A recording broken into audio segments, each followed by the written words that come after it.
విశ్వవిఖ్యాత నట సార్వభౌమ నటరత్న పద్మశ్రీ డాక్టర్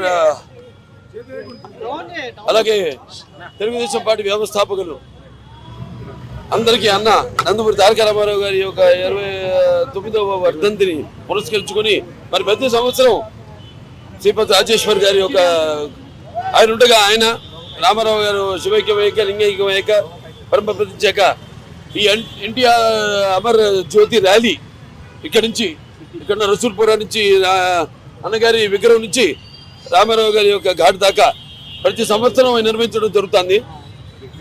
దానికి ఆ తర్వాత శ్రీపతి రాజేశ్వర్ గారి తర్వాత ఆయన కుటుంబ సభ్యులు కూడా దీన్ని కొనసాగిస్తూ ఈ యొక్క కార్యక్రమాన్ని తలపెట్టడం అందరూ ఎంతో హర్షించేదగ్గ విషయం. ఎందుకంటే శ్రీపతి రాజేశ్వరరావు గారు నాన్నగారు తిరుగు రామారావు గారి గురించి చెప్పుకుంటారు. మా చిన్నాన్నగారు రామలక్ష్మణులు అని. ఆ తర్వాత తెలుగుదేశం పార్టీ పుట్టి శ్రామికుడి చెమటల్లో నుంచి, కార్మికుడి కరిగిన కండరాల్లో నుంచి, రైతన్నల రక్తంలో నుంచి, అలాగే నిరుపేదల కన్నీటి నుంచి, అలాగే కష్టజీవుల కన్నీటి మంటల్లో నుంచి, అన్నార్థుల ఆక్రందలో నుంచి పుట్టింది తెలుగుదేశం అని ఆ నినాదంతో, అలాగే తెలుగుదేశం పిలుస్తుంది రా కదిలిరా అన్న ప్రపంచంతో మళ్ళీ ఒక రికార్డు స్థాయిలో పార్టీ స్థాపించి 9 నెలలకే అధికారాన్ని చేజిక్కించుకోవడం. అప్పుడు ఆయనకి చలనచిత్ర పరిశ్రమ నుండి కూడా ఆయన ఆదరిస్తూ ఆయన కొలుస్తూ దేవుడిగా ఆయన కూడా అన్నిట్లో సినిమాల్లో అయితేనేమి, ఆ తర్వాత రాజకీయ రంగ ప్రవేశం చేశాక కూడా అభిమానులు ఆనాడు కార్యకర్తలుగా మారి ఆ తర్వాత మొత్తం రాష్ట్రం అంతా కూడా ఆయన ప్రపంచం ఆయన గాలి పీచి ఆనాడు తెలుగుదేశం పార్టీ అధికారంలోకి రావడం జరిగింది. అలాగే ఆ కుటుంబ సభ్యులు మరి ఆ కుటుంబ సభ్యులతో ఈరోజు మంది ఒక చాలా పెద్ద కుటుంబం. ఎన్టీ రామారావు ఇచ్చిన ఆస్తి మనకి తెలుగుదేశం పార్టీ అంటే కేవలం మా కుటుంబ సభ్యులు మా వరకు, లేకపోతే శ్రీపతి రాజేశ్వర కుటుంబ సభ్యులు మాత్రమే కాదు. ఒక కుటుంబ సభ్యులు అంటే వాళ్ళ యావత్ ఆంధ్ర తెలంగాణ రాష్ట్రాల్లో ఎక్కడ తెలుగు వాళ్ళు ఉన్నా అక్కడ తెలుగు వాళ్ళంతా కూడా మన కుటుంబ సభ్యులు. అటు ఒక పెద్ద వసుదైక కుటుంబాన్ని మనకి ప్రసాదించిన మహానుభావుడు నందమూరి తారక రామారావు గారు. మరి ఆయన ఎన్నో ఎన్టీఆర్ అంటే కేవలం నందమూరి తారక రామారావు గారు మాత్రమే కాదు, ఎన్నటి నటనాలయం, ఆయన ఇల్లు ఒక నటనాలయం, అందులో ఆయన ఒక నటరాజు నరసింహుడు. టీ అంటే తారామండలంలోని తారకుడు, ధ్రువ తారకుడు. ఆర్ అంటే రాజర్షి, రారాజు, రాజకీయ దురంధర, యుగంధరుడు, రమణీయ, రమ్య, కమనీయ, సౌమ్య, గుణధాముడు. అందుకే ఆయనందరి గుండెల్లో నిండుగా మెండుగా ఉండి నేను ఎప్పుడు మీకు అండగా ఉంటానని చెప్పి తెలుగుదేశం అనే ఒక కుటుంబానికి మనకి ప్రసాదించి ఇచ్చిన మహానుభావుడు నందమూరి తారక రామారావు. మరి ఆయన చూసుకుంటే అటు సినిమాల్లో అయితేనేమి, ఇటు రాజకీయాల్లో అయితేనేమి, ఏది చేసినా ఒక sensation. That is NTR. NTR అంటే నిరుపేదలకు ఆఖరి తెలిసిన అన్న ఆయనే.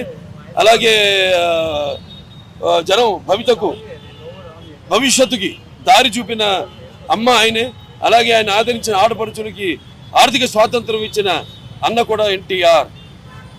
మరి అటువంటి ఎన్టీ రామారావు గారిని అంటే దేశంలోనే అటువంటి విప్లవం తీసుకొచ్చే స్వాతంత్రం తర్వాత మనం చూసుకుంటే అటువంటి విప్లవం తీసుకొచ్చిన నాయకుడు ఎవ్వరూ లేరు. ఇవాళ ఏ ప్రభుత్వం అయినా సరే ఆయన ప్రవేశపెట్టిన పథకాలు ఎంతో సాహసోపేతమైనవి, ఎంతో ఉపయోగకరమైనవి, అలాగే ఎంతో సానుకూలమైనవి ప్రజలకి. ఎన్టీ రామారావు రాజకీయాలు రాకముందు వచ్చిన తర్వాత మరి ఆయన ప్రవేశపెట్టిన పథకాలు వాటిని అమలు చేసి ఇప్పటికి కూడా అందరూ కూడా అవే పథకాలని పేర్లు మార్చి వాటిని ప్రవేశపెట్టి అమలు చేస్తున్నారు. That is NTR. మరి నటుడుగా ఇక చెప్పాల్సిన లేదు.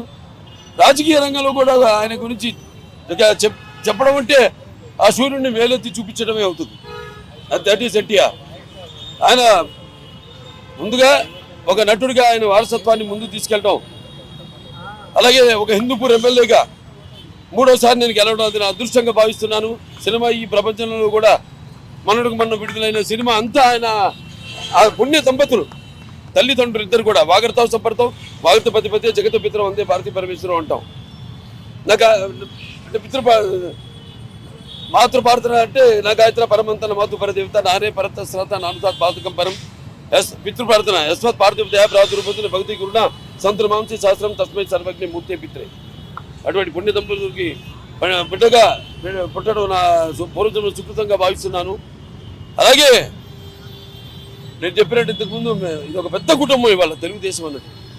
నాకు ఎంతోమంది నా అన్నలు ఉన్నారు, తమ్ముళ్ళు ఉన్నారు, ఎంతోమంది అక్క చెల్లెళ్ళు ఉన్నారు. ఇవాళ మొత్తం అందరూ ఒక వైశాఖ కుటుంబంగా ఇవాళ ప్రతి సంవత్సరం ఆయన జయంతి కానీ లేకపోతే ఆయన వర్ధంతిని కానీ అందరూ జరుపుకోవడం, అది మన ఒక పండగల్లో ఒక పండగగా ఈనాడు మరి ఆయన ఈ వర్ధంతి సందర్భంగా ఆయన్ని తలుచుకుంటూ ఆయన చేసిన ఎటువంటి ప్రయోజనాత్మకమైన ఏవైతే పథకాలన్నీ తీసుకొచ్చారో బడుగు బలిగిన వర్గాలకు, వెనుకబడిన తరగతుల వారికి, పీడిత కులాల వారికి అయితేనేమి, ముఖ్యంగా మనం చూస్తాం కూడు గుడ్డ కిలో బియ్యం 2 రూపాయలు కూడా అయితేనేమి, అలాగే చేనేత కార్మికుడికి పరోక్షంగా ఈ చేనేత వస్త్రాలను చీర దోవతి ప్రజలకు అందించడం, సగం ధరకి అందించడం అయితేనేమి, లేకపోతే పక్కా ఇళ్ళు, కాంక్రీట్ ఇళ్ళు కట్టించి ఇవ్వడం అయితేనేమి, అలాగే ఎన్నో చెప్పుకుంటూ పోతే ఎన్నెన్నో ఆయన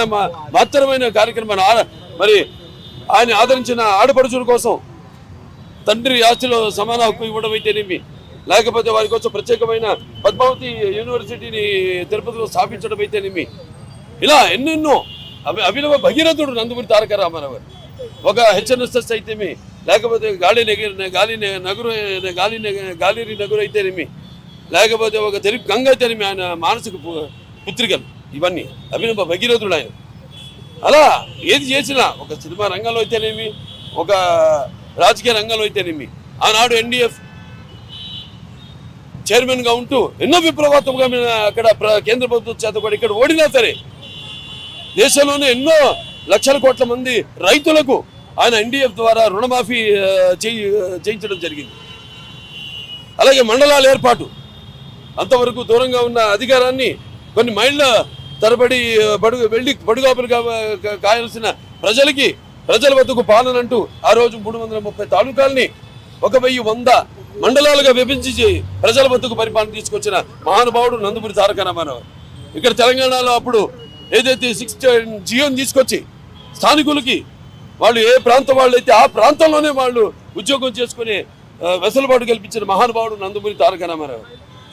అలాగే ఇక్కడ వెనకబడిన తరగతులు ఎవరికైతే అధికారంగా దూరంగా ఉన్నారో వాళ్ళందరికీ చేయూతనిచ్చి వాళ్ళని సగౌరవంగా తీసుకొచ్చి మైనారిటీలు కావచ్చు, లేకపోతే వెనకబడిన తరగతులు, బడుగు బలహీన వర్గాలు, దాడికి పీడిత కులాలు అయితేనివి, వాళ్ళందరినీ తీసుకొచ్చి అధికార పీఠం మీద కూర్చోబెట్టి వాడిని గౌరవించిన మహానుభావుడు నందమూరి తారక రామారావు. ఇంకా ఎంతో ఉంది. మనం ఆయన ఆశయాలను ముందుకు తీసుకెళ్ళాలి. ఆయనని స్ఫూర్తిగా తీసుకొని ముందు మన పార్టీని మనం బలపరుచుకుని ఆయన ఏవైతే ఆశయాలు ఉన్నాయో వాటిని ముందుకు తీసుకెళ్ళాలి అని ఆయన ఆశీస్సులు ఎల్లప్పుడూ మన మీద వెదజల్లాలని ఆ భగవంతుని మనస్ఫూర్తిగా కోరుకుంటూ ఆయనకి ఘన నివాళులు అర్పించుకుంటూ ఎన్టీఆర్